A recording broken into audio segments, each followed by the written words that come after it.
Buenos días aquí, buenas noches en México, ¿no? Sí, Gracias por hacernos este gran honor de poder participar en este debate local, ¿no? En este debate colectivo, ¿no? Sobre temas de interculturalidad. Y nada, queríamos darte la bienvenida. Para mí es un lujo poder contar y poder estar discutiendo contigo. Sabes que tenemos una horita y la idea un poco es generar un espacio donde tú puedas hacernos una propuesta que pueda permitir un debate común. Si te parece, primero te presento. Bueno, Gunther Dietz se crió en el norte de Alemania y en el sur de Chile. Realizó sus estudios en antropología, filosofía y filología hispánica en las universidades de Gotinga y en Hamburgo, Alemania. Es doctor Phil en antropología por la Universidad de Hamburgo y ha impartido clases en varias universidades mexicanas, latinoamericanas y europeas. Actualmente trabaja como investigador titular en el Instituto de Investigaciones en Educación de la Universidad Veracruzana Xalapa y es miembro del Sistema Nacional de Investigadores del Consejo Mexicano de Investigación Educativa, de la Academia Mexicana de Ciencias, miembro fundador de la Red de Formación en Educación e Interculturalidad en América Latina, Red FEIAL, y director de AIBR, Revista de Antropología Iberoamericana. Ha realizado investigaciones colaborativas con organizaciones de pueblos originarios, con comunidades migrantes y con movimientos sociales en diferentes ámbitos de la educación plurilingüe, intercultural y últimamente de la educación superior intercultural. Actualmente codirige el proyecto Sendas y Trayectorias Indígenas en la Educación Superior Mexicana, realizado por la Universidad de Bath, Reino Unido, la UNAM y la Universidad Veracruzana. Últimos libros, en todos los casos abiertos y de descarga gratuita, la interculturalidad en espacios universitarios multiculturales, voces estudiantiles de Michoacán, Puebla y Veracruz, hacia una nación purépecha, génesis del movimiento indígena de Michoacán, la traducción lingüística y cultural en los procesos educativos hacia un vocabulario interdisciplinar, investigaciones en movimiento, etnografías colaborativas, feministas y decoloniales, y tantas otras propuestas. Gunther, un lujo tenerte aquí, aunque sea online, y bienvenido, cuando quieras. muchas gracias, Celia, por la presentación, muchas gracias por la invitación. Buenos días eh, para todos, para todas allá en la Pompeu Fabra. Voy a compartir pantalla, no sé si ya se puede ver, sí, Sí, se ¿verdad? ve, se ve, se ve, sí. Y lo que quiero compartir con ustedes son una serie de reflexiones a partir de experiencias de trabajo con este enfoque intercultural en contextos tanto urbanos como rurales, aquí en México, pero anteriormente también en Andalucía, donde estuve trabajando 10 años en la Universidad de Granada. Y en primer lugar quisiera aclarar lo que entiendo por el concepto de interculturalidad y después hacer algunas cotaciones más de tipo metodológico de cómo trabajamos y cómo sugiero que podemos trabajar este concepto en los contextos urbanos, metropolitanos en los que nos movemos. En primer lugar, el concepto de interculturalidad, como ustedes saben, es sumamente polisémico porque como adjetivo se ha utilizado prácticamente desde la segunda mitad del siglo XX en distintos contextos europeos y latinoamericanos relacionados con cuestiones lingüísticas, con cuestiones de integración social, con cuestiones de salud y cada vez más en el ámbito educativo. No voy a entrar aquí en detalle de cómo se entiende el concepto en cada caso, pero sí vemos que se ha ido generando un ámbito discursivo específico en cada uno de los continentes donde se suele utilizar. Y analizando la bibliografía, analizando las experiencias de intervención social y educativa a partir de un enfoque intercultural, podemos distinguir como tres corrientes. Por una parte, en el ámbito anglosajón, donde se habla más de lo multi que de lo intercultural, un aspecto al que regreso ahora en un momento, estos procesos se refieren sobre todo a inmigración, a situaciones post-esclavitud y a situaciones postcoloniales que se dan en los países de acogida. Lo mismo ocurre en el continente europeo, pero ahí se transita de forma mucho más temprana de lo multi a lo intercultural. Y en América Latina, desde donde les hablo aquí desde México, pero también en otras partes de Sudamérica, la idea de interculturalidad se refiere más bien a movimientos sociales que reivindican un lugar propio en el conjunto de la sociedad latinoamericana anticolonial, postcolonial, como queramos llamarla, y ahí sobre todo lo intercultural está relacionado más con pueblos originarios y comunidades afrodescendientes que con procesos migratorios. Y luego se complejiza un poco más el panorama porque lo intercultural no se aplica únicamente como un concepto descriptivo a un determinado hecho social, sino que igualmente lo intercultural se vuelve una idea normativa prescriptiva, un deber ser, cómo debería funcionar una sociedad nacional, regional, local. También se refiere a menudo a una metodología específica de trabajo con la propia diversidad, se refiere a veces a un proyecto político y en el ámbito del que estoy trabajando actualmente tiene que ver a menudo con un proyecto de transformación educativa, transformación de instituciones educativas desde el nivel de educación inicial hasta el nivel universitario. Entonces vemos que lo intercultural es polisémico y por eso hay que definirlo desde cada uno de los contextos en los que trabajamos. Y a nivel de contextos, estamos insertos en unas tendencias de políticas públicas que ustedes conocen perfectamente y que compartimos tanto en Europa, en América Latina, en el norte global, tanto como en el sur global. Hay políticas que tienden a generar respuestas de descentralización o como se llama más en el ámbito anglosajón, de devolución de que actores locales, municipales, regionales obtienen o recuperan capacidades de acción política que antes habían sido transferidas al ámbito nacional o a otros ámbitos incluso supranacionales. También tenemos una tendencia que conocen de privatizar determinados ámbitos de la gestión pública y si no se puede privatizar con fines de plusvalía, se genera una especie de partenariado público-privado, como se ha denominado, y en la práctica esto ha significado en muchos casos que son ONGs las que comienzan a generar una especie de mercado de servicios sociales.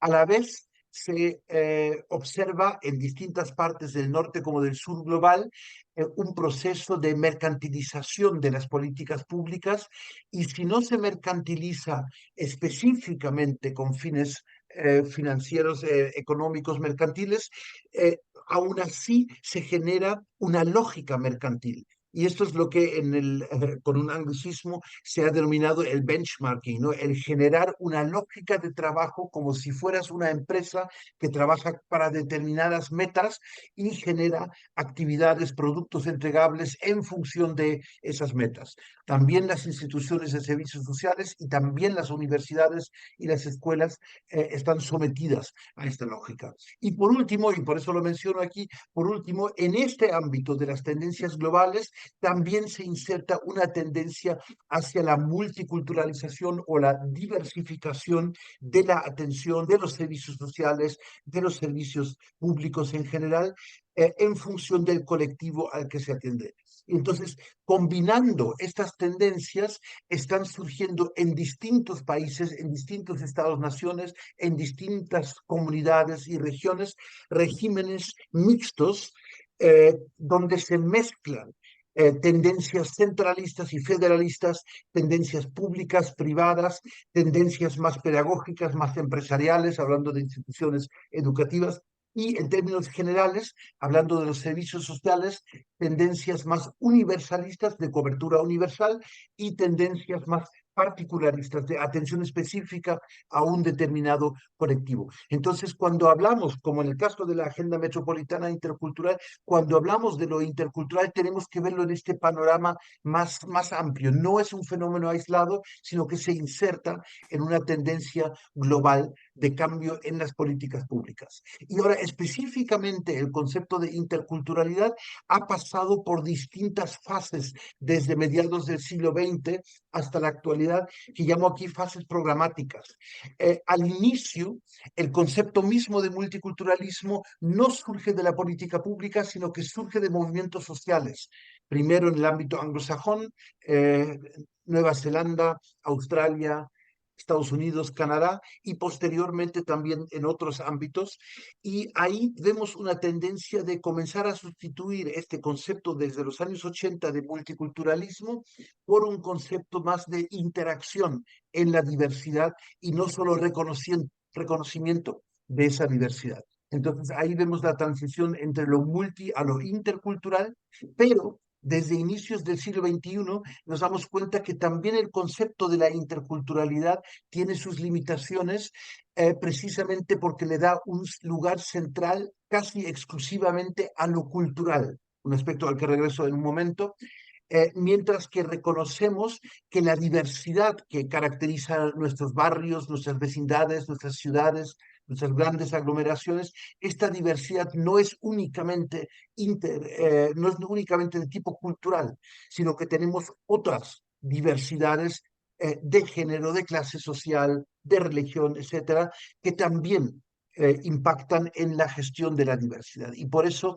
el concepto de diversidad se está volviendo central en la fase contemporánea. Y para complementar esta distinción entre lo multi y lo intercultural, nos damos cuenta que el concepto multiculturalismo, de origen más anglosajón que continental europeo, tiene todavía un fuerte sesgo hacia lo prescriptivo, pero además utiliza una idea de cultura sumamente estática.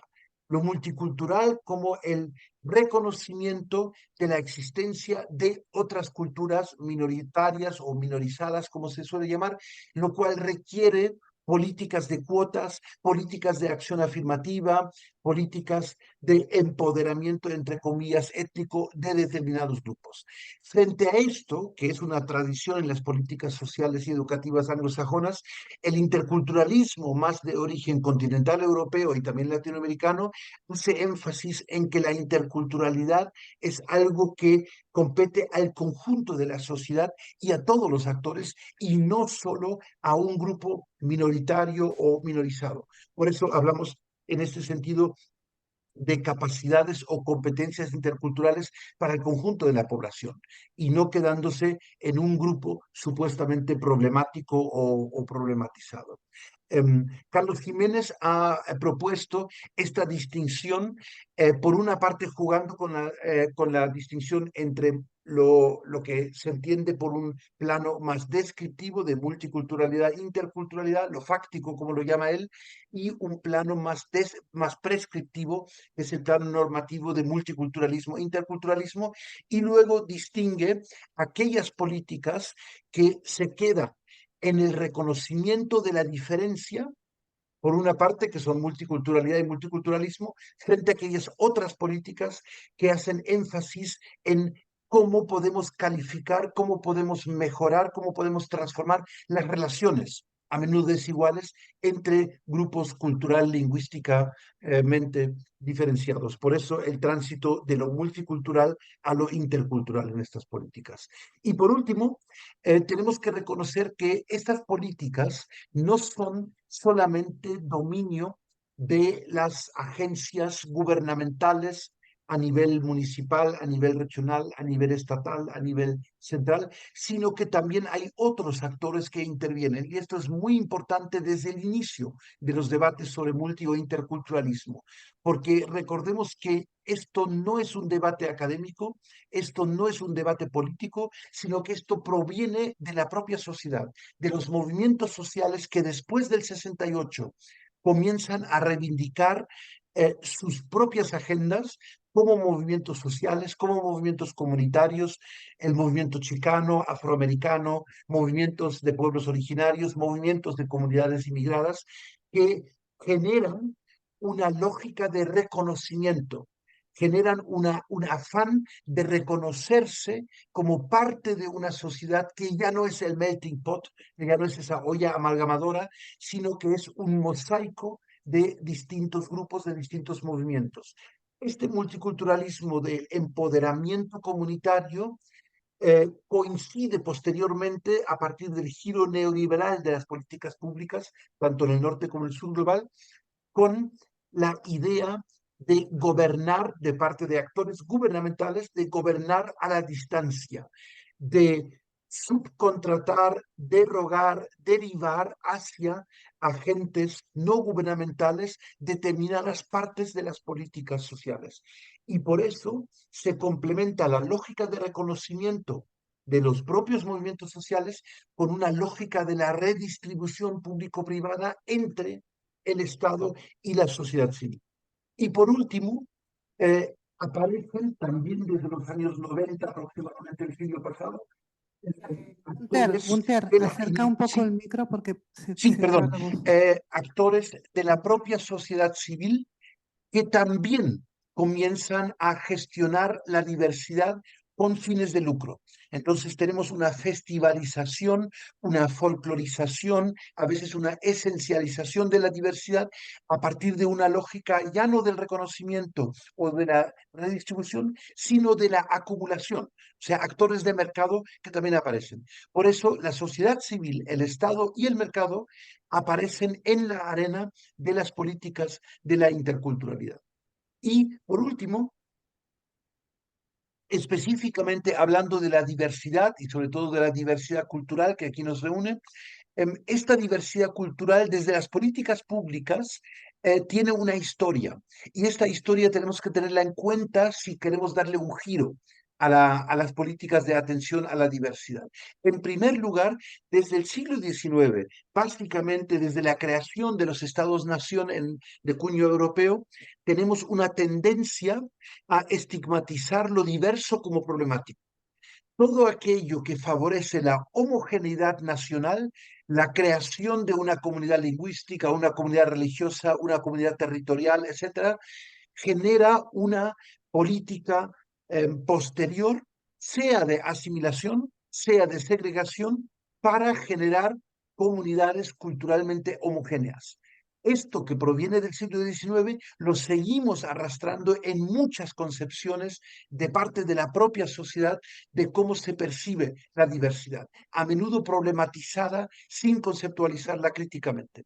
En segundo lugar, desde los años 80 del siglo pasado, con el multiculturalismo, sobre todo, tenemos una segunda noción de diversidad, donde la diversidad se convierte en fuente de derechos, sobre todo derechos colectivos de determinados grupos al interior de la sociedad. Esto tiene un reconocimiento internacional con la Declaración Internacional de Derechos de las Personas Migrantes, Declaración Internacional de Derechos de Pueblos Originarios, declaraciones internacionales de derechos de personas con determinadas discapacidades, derechos de la niñez, etcétera, etcétera. Entonces, la segunda idea de diversidad es la diversidad como un derecho colectivo que requiere políticas públicas específicas, particularizantes, antidiscriminación, acción afirmativa, etcétera. Y por último, y ese es el debate que quiero plantear ahora en lo que sigue, necesitamos dar un giro para entender la diversidad no únicamente como un derecho para determinados grupos, que es la tradición multicultural particularista, sino entender la diversidad como un recurso para el conjunto de la sociedad, un recurso para la convivencia en esa diversidad y para eso todos los actores, todas las actoras requieren de competencias específicas, de poder aprovechar esa diversidad, que es lo que hemos dado en llamar competencias interculturales. Entonces, el punto de partida de estas reflexiones siempre suele ser el concepto de cultura. Sin embargo, cultura, como ustedes saben, es a la vez un concepto que tiene que ver con polisemias que surgen precisamente por el hecho de que la cultura no es algo innato, no es algo genéticamente transferido, sino que es algo que se significa y resignifica continuamente, como este movimiento de mano que no significa lo mismo en distintas partes, sino, como dice aquí la publicidad de un banco, sino que es algo que en distintos contextos puede significar cosas completamente diferentes. Entonces requerimos de un microanálisis de lo que comprende cada actor de sus propias características culturales. Y esto genera, obviamente, diversas formas de comunicación intercultural y también diversos malentendidos, tensiones, precisamente porque el uso que hacemos de nuestros recursos culturales es específico a partir de la memoria de cada uno de los grupos en los que interactuamos. Y por eso solemos entender la misma idea de cultura como una cuestión que reúne una dimensión horizontal, podríamos llamarla aquí, una dimensión más visible, observable de elementos culturales, pero que esconde debajo una dimensión subyacente no tan fácil de observar, que son los rasgos específicos de lo que aquí se llama el núcleo cultural de cada uno de los grupos, que tiene que ver con normas y valores, orientaciones, ideas de lo que es el buen vivir, la buena vida en cada uno de los grupos. Y esta idea de cultura, que es muy importante reconocerla, por otra parte, desde la caída del muro de Berlín, se ha convertido ahora en una especie de relato hegemónico de que todo es cultural. Y por eso se comienza a mezclar lo que es cultural con lo que es específico de una determinada sociedad nacional, con un Estado-nación. La idea de una macrocultura nacional, producto de solapamientos, de coincidencias de distintas microculturas, que es algo importante de reconocer. Sin embargo, esta idea de cultura igual a nación se ha convertido hoy en un relato hegemónico que desde mi experiencia genera más conflictos de los que realmente resuelve. Aquí una gráfica del Instituto de Ciencias Sociales de Berlín, donde se intenta mapear la cultura, la diversidad cultural a nivel mundial, y ese mapeo, como ustedes aquí ven, se ha convertido ahora en una distinción, por una parte, entre naciones, que son estos puntitos redondos que ustedes ven ahí, que la cultura ahora es igual a nacionalidad, como si España fuera una cultura, como si Holanda fuera una cultura, y después se comienza a reagrupar en términos civilizatorios. Civilización como un concepto supranacional que supuestamente es posible caracterizar tendencias específicas de un determinado grupo humano supranacional. Y aquí ustedes ven que se mezclan ideas geográficas de cultura y civilización con ideas religiosas. La Europa católica, la Europa protestante, Latinoamérica aparte, el mundo africano, islámico. Y esto hoy en día se ha convertido en un relato sumamente poderoso, digo por eso precisamente desde la caída del muro de Berlín, donde desde las ciencias políticas sobre todo se comienza a culturalizar el conflicto. Ya no hablamos de conflictos entre sistemas capitalistas comunistas, entre ideologías, etcétera, sino un conflicto entre culturas y entre civilizaciones. Y entonces rápidamente llegamos al Clash of Civilizations, al choque de civilizaciones de Samuel Huntington, que problematiza un ámbito cultural civilizatorio, como el islámico en este caso, frente a la civilización occidental ortodoxa. Todo esto son constructos que desde fuera se imponen a los propios actores y que generan conflictos a nivel local, municipal, porque se comienza a culturalizar una relación que no es siempre únicamente cultural y que tiene que ver con cargas históricas en relación, por ejemplo, a conceptos de género, de equidad de género, en cada uno de los grupos humanos. Entonces, para resumir esta primera parte, La interculturalidad, como yo la entiendo y como intento aplicarla en mis proyectos, tanto educativos como de gestión social, la interculturalidad se enfoca en analizar relaciones. El énfasis está en relaciones entre diversos grupos humanos, no solamente culturales, sino también de otro tipo.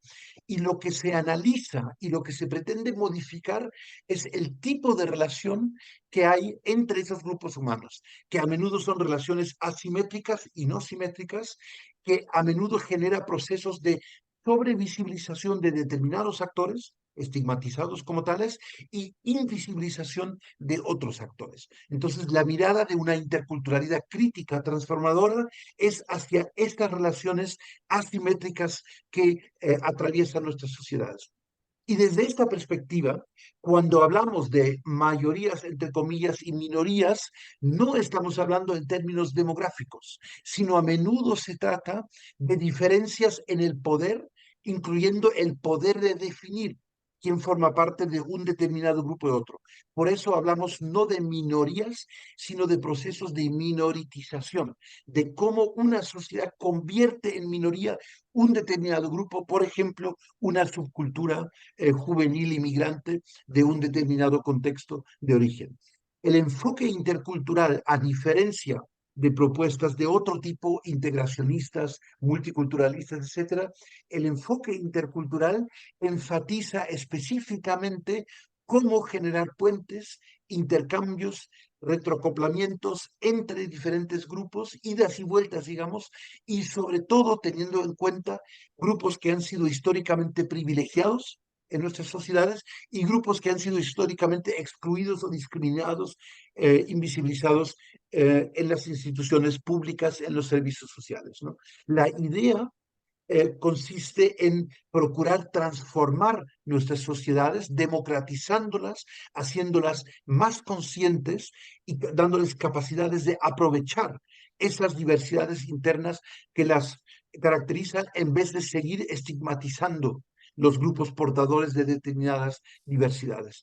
Y por eso, en el contexto urbano metropolitano, esto significa reconocer, promover, fomentar comunidades que están localmente presentes, tanto aquellas que son de arraigo histórico en un contexto metropolitano dado, como aquellas que son de reciente llegada, de reciente conformación. Y para eso me parece útil distinguir una mirada intercultural de una mirada intracultural, una mirada hacia afuera de un grupo específico, de una mirada hacia dentro de ese grupo. Por eso hablo aquí de la distinción entre comunidades territoriales, donde el territorio es un lugar de encuentro de distintos grupos culturales, lingüísticos, étnicos, religiosos, etcétera, y por otra parte comunidades culturales como tales que se autoidentifican con una determinada cultura, religión, lengua, etnicidad, ¿no? Y la idea consiste en generar espacios, lugares de coincidencia, de encuentro cotidiano entre estas comunidades al interior de un determinado contexto urbano metropolitano. ¿Qué es lo que limita nuestras capacidades de aprovechar la diversidad cultural, nuestras capacidades de aprovechar esas, eh, esas diversidades como recursos de convivencia? La primera limitante es la propia tradición nacionalista del Estado-Nación, de la institución gubernamental y de todas las políticas sociales que tienen esta impronta nacionalista de distinguir claramente entre quién es ciudadano y quién no es ciudadano.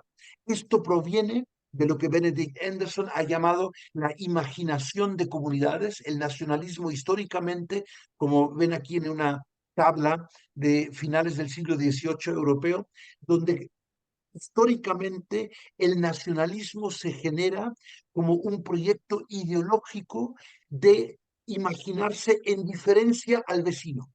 Entonces, la generación de identidades nacionales, como español, como francés, como etcétera, etcétera, es un conjunto de delimitaciones conscientes para distinguirse del otro.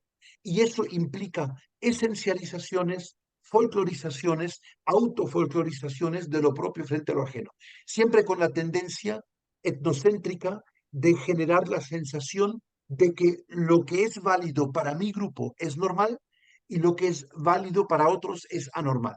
Lo que es vigente hacia adentro es naturaleza humana y lo que hacen otros es bárbaro, es salvaje, es abominable, es rechazable. Esta idea de comunidades nacionales imaginadas genera una falsa sensación de homogeneidad hacia adentro. Esa sensación siempre ha sido falsa, pero gracias a la imprenta, gracias a los medios de comunicación, gracias a la escuela pública, se ha impuesto esta idea de nacionalizar poblaciones hacia adentro. Algo completamente caduco, pero hoy en día, pero algo que siempre ha generado grandes conflictos. Este es un mapa, por eso lo aporto aquí, de la supuesta Europa de 1870, o sea, un año antes de la guerra franco-alemana. La nacionalización de poblaciones ha generado siempre grandes conflictos precisamente por la existencia de la diversidad, ha generado genocidios y violencia bélica al intentar crear territorios supuestamente de limpieza étnica, de genocidio, traslado de poblaciones de un territorio a otro, como ha ocurrido en muchas fases de la historia europea. Pero el nacionalismo es una limitante. La otra limitante, y esto es muy importante para las migraciones contemporáneas sur-norte, la otra limitante es el colonialismo, o como diría el sociólogo peruano, no tanto el colonialismo como una fase histórica, sino la colonialidad como una forma de percepción de la diversidad. Y esta impronta que aquí muestro a partir de la esclavización de la población africana, por una parte, y por otra parte, de las llamadas castas creadas al interior de la sociedad latinoamericana colonial, por otra parte, que ven aquí a la derecha, consiste en la idea de generar coincidencias pigmentocráticas, coincidencias entre la pigmentación de piel, la lengua, la cultura, el estatus social, la clase social.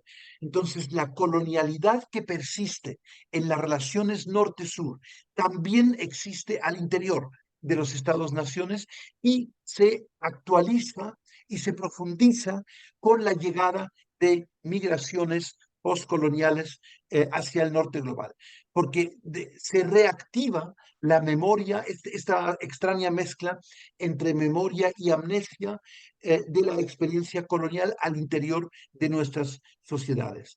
Entonces, esto es lo que en muchas partes del mundo, y no solo en el Estado-Nación español, en muchas partes del mundo genera actitudes racistas, xenófobas, y en esa extraña mezcla entre racismo, clasismo, sexismo, odio a la pobreza, odio a la persona que viene del sur, odio al migrante, y esto es lo que nos impide realmente aprovechar la diversidad como un recurso para fomentar la convivencia a nivel local. Entonces, en esta segunda parte, lo que quiero mostrar es un enfoque con el que podemos trabajar relaciones intergeneracionales e intercomunitarias de forma más consciente y de forma mucho más igualitaria, aprovechando esta diversidad como un recurso. Para eso necesitamos precisamente, por la persistencia de estos racismos y clasismos de origen histórico, producto del nacionalismo y producto de la colonialidad, necesitamos en todas nuestras medidas una memoria explicitada de las desigualdades de origen histórico. Necesitamos, por eso lo llamo aquí un enfoque sintáctico, estructural. ¿Por qué sintáctico? Es como la metáfora de la sintaxis en una lengua. Ninguna persona es consciente de las reglas sintácticas cuando habla, pero se actualizan automáticamente en el momento del habla.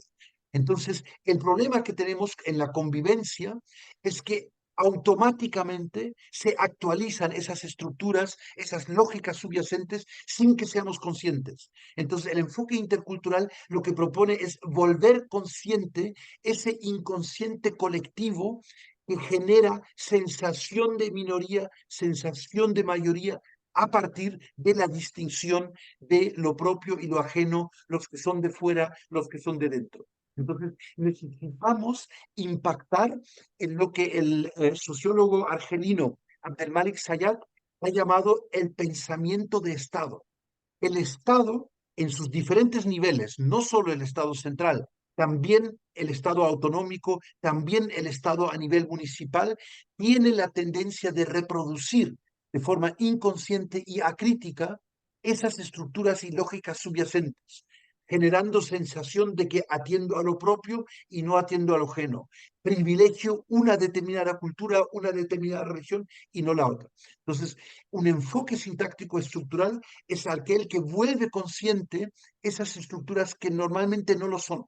Un ejemplo de aquí, de mi contexto cercano, ustedes ven este letrero que se ve a menudo en California, en Estados Unidos, cerca de la frontera con México. Ustedes sabrán por nuestros conocimientos de inglés, por muy limitados que sean, que caution no significa prohibido. Esto es un ejemplo, digamos, de bilingüismo asimétrico, podríamos decir, porque caution le está hablando a la persona angloparlante, le está diciendo, ten cuidado que hay inmigrantes indocumentados que a pie cruzan la carretera y a pie cruzan las fronteras, lo cual es ilegal, etcétera, etcétera.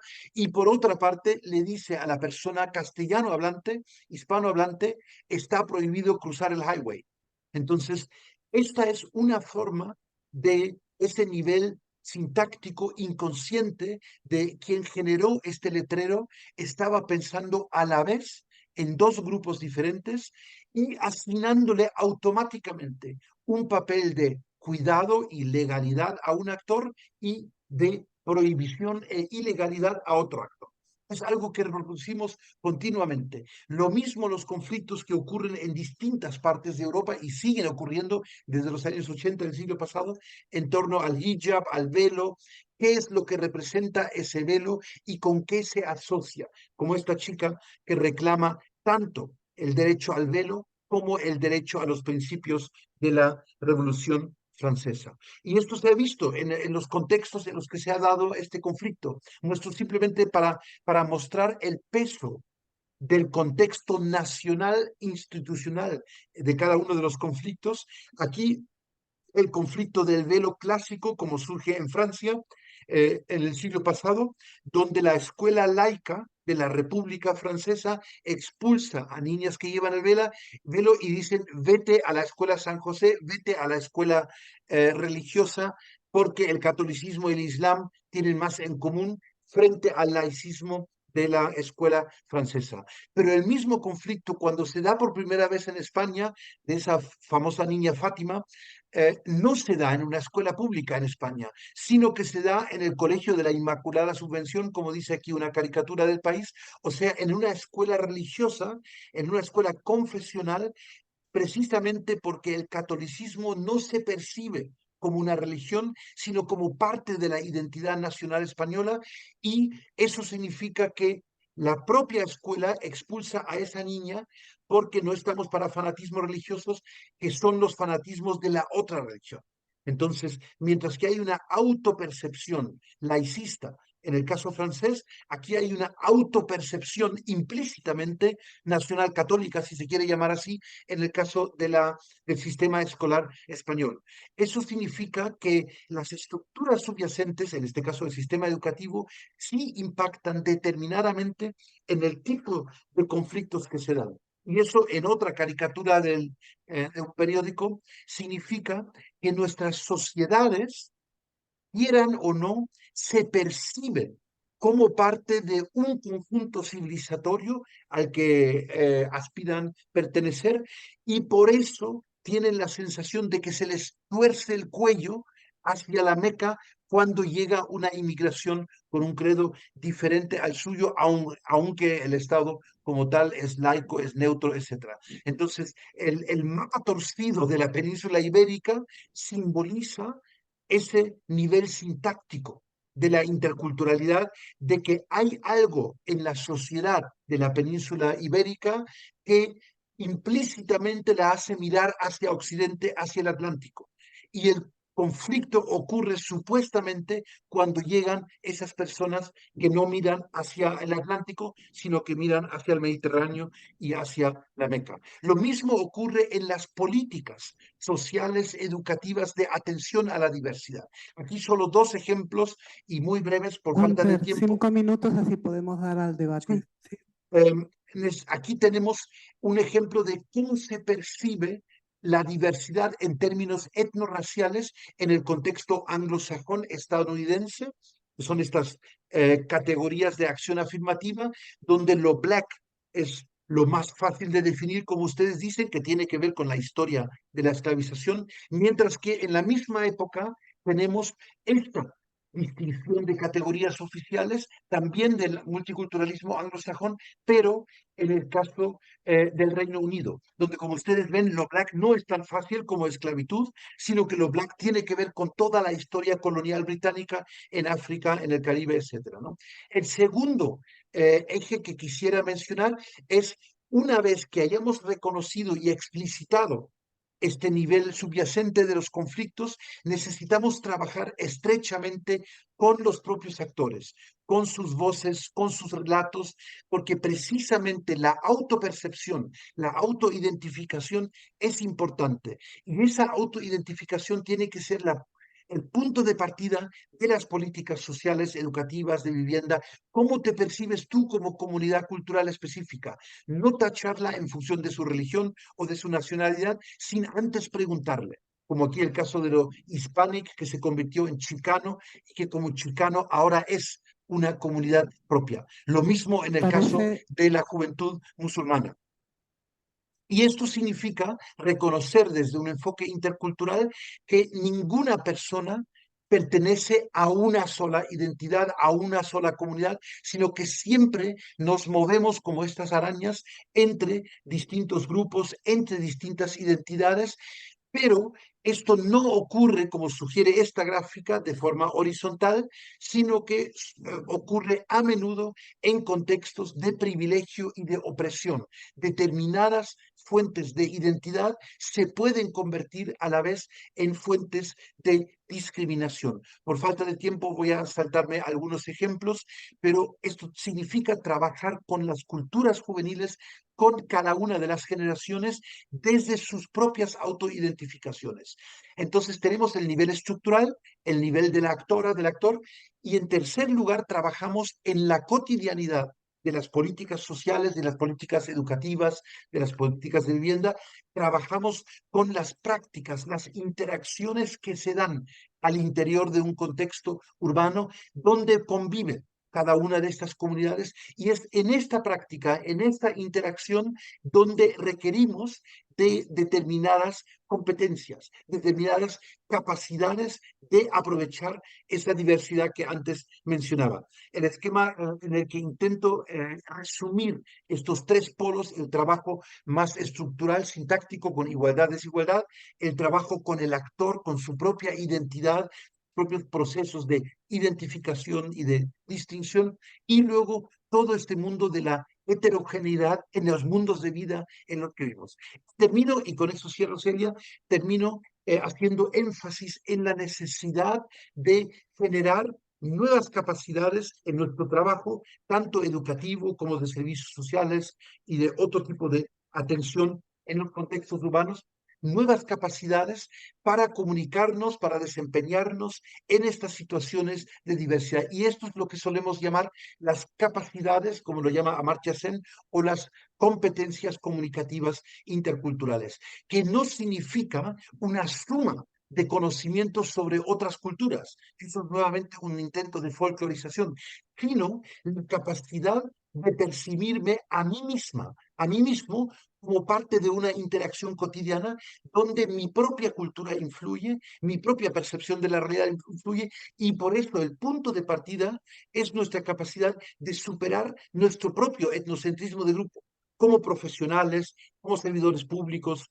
como docentes, etcétera, para hacer visible las desigualdades, las asimetrías en la interacción con otros grupos. Entonces, estos son competencias que aquí solo esbozo, son competencias comunicativas que van más allá de la interacción cotidiana y que tienen que tener en cuenta el trasfondo histórico de las estructuras de la desigualdad. Y termino por eso haciendo énfasis en que esto tiene que ver con capacidades de interacción, pero también tiene una fuerte dimensión lingüística.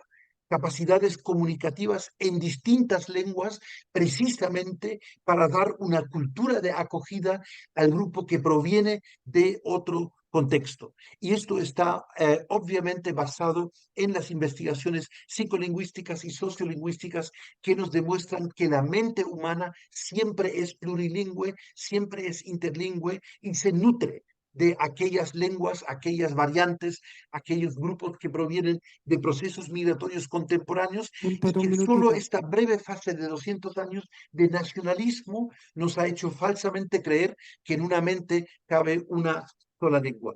Y las lenguas que coinciden en estos procesos comunitarios urbanos no son lenguas enfrentadas. El conflicto no proviene de las propias lenguas, sino de la jerarquización ideológica que se realiza entre cada una de ellas. Muchas gracias por su atención. Un lujo, Gunter, muchísimas gracias. Creo que tendremos que ver la grabación varias veces porque hay mucho que nos has aportado y me gustaría poder generar un pequeño debate, palabras, preguntas, reflexiones. Lo único que pediría, se levanta la mano por favor, hablad bien en el micro para que quede grabado en la grabación del Zoom. Compañeros, supongo que con la expertise que hay aquí, las manos se levantarán solas. Venga. ¿Sí? Venga, Sergio. Espera, con el micro, si no, no queda grabado. Hola, Gunter. Mira, yo vengo de un municipio de aquí de la metropolitana y me ha interesado sobre todo, y os he tenido que pasar muy rápido, pero bueno, aprovechando que tenemos unos minutillos más, me gustaría si pudieras ampliar un poquito el tema de los jóvenes que has apuntado a última hora en tu exposición, porque creo que es algo, bueno, le estamos dando vueltas al menos a nivel de municipio, de cómo afrontar este reto, ¿no? de las políticas de juventud desde el ámbito de la administración pública, con una perspectiva intercultural, ¿no? Y cómo manejar e intentar crear este diálogo, si puede ser, o al menos visibilizar esta realidad, ¿no? Pero nos parece especialmente complejo. Si te parece, Gunter, haremos varios turnos de palabras y podemos aglutinar. De acuerdo, sí. Compañeros, compañeras. ¿Hay una compañera, creo, al fondo? ¿No? Allá, Lidia.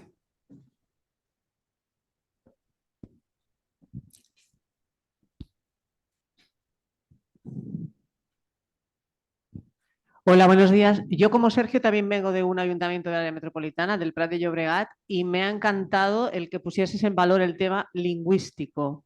Es una de las cosas que nosotros con la gente joven nos encontramos como un valor asegurado para la ciudad. Es decir, muchísimos de los jóvenes que llegan, sus padres aprenden las lenguas para poder trabajar. El objetivo es la inserción laboral y poder ir a comprar. Sin embargo, un joven chino, esos famosos platanitos de amarillos por fuera pero blancos por dentro, los chicos musulmanes nos llevan años luz. Estos son máquinas de logística, máquinas de muchas cosas, porque hablan ya de entrada 3 lenguas.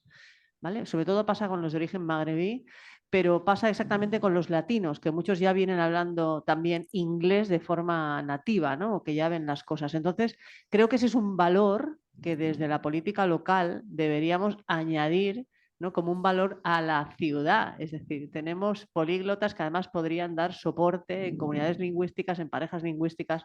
No sé si te has encontrado con algún ejemplo en algún lugar que pueda ser un ejemplo para nosotros también. ¿Alguna mano más? ¿Alguna pregunta más? ¿O algún comentario, alguna reflexión? Tú mismo, Gunter. Responde. Sí, muchas gracias por ambas aportaciones. Comienzo con Sergio. Efectivamente, creo que es muy importante partir del trabajo con jóvenes desde una cultura de la escucha. porque siempre tildamos, siempre etiquetamos, siempre clasificamos y tipologizamos sin escuchar. Creo que es muy importante no confundir el pasaporte, no confundir el estatus legal de una persona joven con su trayectoria, con su experiencia y con sus imaginarios de futuro. Por eso es tan importante partir de la autoadscripción. Muchos jóvenes, y lo conozco del contexto de Hamburgo, de jóvenes tachados como turcos, no tienen apenas relación con la cultura o con la lengua de origen. En algunos casos la tienen, en otros casos no, pero lo que más rechazan es la clasificación como turco o como turco-alemán, que no tiene nada que ver con su mundo de vida, porque Turquía lo conocen, si es que lo conocen, de algunas vacaciones o de algunos parientes, pero su mundo de vida es el barrio, su mundo de vida es la escuela, su mundo de vida es la vecindad. Entonces, lo que tenemos que percibir es que en gran parte de las juventudes contemporáneas, independientemente de su estatus migratorio, se da una gran riqueza identitaria, producto de la confluencia de experiencias muy localizadas, muy locales, y experiencias fuertemente globalizadas. Entonces nos encontramos, y eso se ha estudiado para la Londres multicultural sobre todo, nos encontramos con jóvenes que son a la vez del borough, del barrio, y a la vez musulmanes globales, pongamos. Musulmanes cuya identidad religiosa no tiene que ver únicamente con la interacción local, sino con la participación en una umma global con la que se pueden identificar y la que, según ellas y ellos, le da un poder de maniobra, le da una identidad mucho más amplia que el estigma del pasaporte, que el estigma del estatus migratorio, del estigma que le impone la sociedad de acogida. Entonces, estas interacciones local-globales son las que genera conflicto con una política pública que sigue siendo una política sumamente localista y sumamente sedentaria. Mientras que la juventud no es sedentaria, es una juventud que, aunque no haya emigrado, participa en comunidades simbólicas que son transnacionales. Entonces, de ahí la importancia de escuchar las narraciones, de trabajar con enfoques biográficos, narrativos, precisamente para conocer cuáles de todas estas ofertas identitarias del mercado global les dan sentido, les resuenan a nivel local. Y eso no tiene nada que ver con fundamentalismo, no tiene nada que ver con autoaislamiento, sino al contrario, tiene que ver con ganas de comerse el mundo, pero desde posiciones de respeto, de reconocimiento. Y ahí las tradiciones islamófobas de nuestras sociedades de acogida son motor para procesos de radicalización, precisamente porque no se me escucha, porque no se me respeta en mis ansias identitarias. Creo que ahí las políticas de la administración pública tienen que tener este enfoque que es a la vez intercultural e interseccional, pero sobre todo tienen que tener un enfoque narrativo, biográfico, tomarse en serio las experiencias. Eso para mí, para mi experiencia, es lo más importante. Y en cuanto al comentario de Lidia, completamente de acuerdo. Creo que precisamente al tener tan internalizadas las jerarquías lingüísticas, no logramos aprovechar lo que puede aportar la juventud plurilingüe, multilingüe hoy en día al conjunto de la sociedad urbana. Esas capacidades de comunicación cosmopolita, una especie de cosmopolitismo desde abajo, un cosmopolitismo hormiguita que aporta, en este caso, las y los jóvenes, es algo que la sociedad no sabe aprovechar, ¿no? Un ejemplo, en Santiago de Chile hay una gran comunidad haitiana. La comunidad haitiana que rápidamente accede al castellano, pero cuya lengua materna, como ustedes saben, es el creol, que es una lengua muy cercana al francés. Esa capacidad lingüística no se aprovecha en la escuela, no se aprovecha en el barrio, y sería un puente excelente no solo para aprender creol, sino también para aprender francés. Pero el mismo estigma de que yo que voy a aprender de una persona haitiana es lo que impide esto. Y por otra parte, esto contrasta con lo que en varios proyectos hemos constatado, y ustedes seguramente también han constatado, que la niñez y la juventud genera sus propios procesos de inmersión lingüística. O sea, a partir de la llegada de niñas, niños y jóvenes que hablan otras lenguas, el conjunto de la generación se vuelve plurilingüe y multilingüe. Yo recuerdo en aulas de primaria en Hamburgo, las y los niños ya hablaban, también los niños de origen alemán ya hablaban algo de turco, algo de árabe, algo de chino, porque es parte de su mundo de vida ya. Y entonces eso es lo que nuestras profesiones educativas y de servicios sociales tienen que aprovechar como un recurso y no como un estigma. Cuando siempre pensamos que cuando una persona habla otra lengua que yo no entiendo es porque quiere hablar mal de mí, simplemente desconociendo las pautas de interacción lingüística. Esto que llamamos hoy en día el translenguajeo, o sea, el cambiar de una lengua a otra fluidamente, que antes estaba mal visto desde una lingüística prescriptiva, normativa, hoy en día se reconoce como parte de las pautas de comunicación. El Spanglish de la frontera entre Tijuana y San Diego es simplemente una práctica comunicativa naturalizada. Y eso es un punto de partida para toda población escolar, para toda población local y no solamente para la población inmigrante. Las capacidades de volver la mente tempranamente plurilingüe residen en estos contextos locales, en esos contextos comunitarios. Adquirir, ni siquiera aprender, adquirir competencias lingüísticas más allá del catalán, más allá del castellano, lo puedes hacer en el barrio, no necesitas clases de.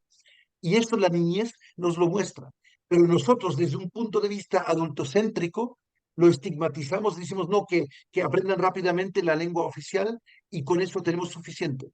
Y así limitamos la capacidad, Jim Cummings, un psicolingüista canadiense, lo ha estudiado, la capacidad de utilizar cualquier lengua contextual como trampolín para desarrollar una mente plurilingüe, multilingüe de forma muy temprana. Entonces es muy preocupante que en nuestros contextos urbanos no podamos aprovechar eso. Y esto también se puede materializar por la administración pública, generar señalética en diferentes lenguas y no solo en las lenguas oficiales. No, recuerden, los derechos a la lengua materna no se limitan a población autóctona. Toda niña, todo niño tiene reconocido su derecho a ser escolarizada en su lengua materna, algo que no podemos proporcionar, pero podemos generar por lo menos simbólicamente una cultura de la bienvenida a esas lenguas, por la señalética, por unas mínimas pautas de interacción, por lo menos ser capaz de saludar al grupo también en creol o también en árabe y no solamente en catalán o en castellano. Yo creo que eso genera un hábitus multilingüe, un hábitus plurilingüe en nuestros barrios, en nuestras escuelas, y eso genera sensación de haber llegado, sensación de sentirse en casa, que es lo que en muchos casos, con muchas subculturas juveniles, sigue faltando, ¿no? Muchas gracias por sus preguntas. Muchas gracias a ti, Gunter. Ha sido realmente un honor y un placer. Y gracias por haber aceptado sin preguntar el participar en esta jornada. Muchas gracias. Nos vemos de aquí poquito, charlamos. Muchas gracias, Gunter. Hasta luego, muchas gracias. Gracias a ti. Hasta pronto. Hasta luego, Dios. Si os parece, hacemos una pausa.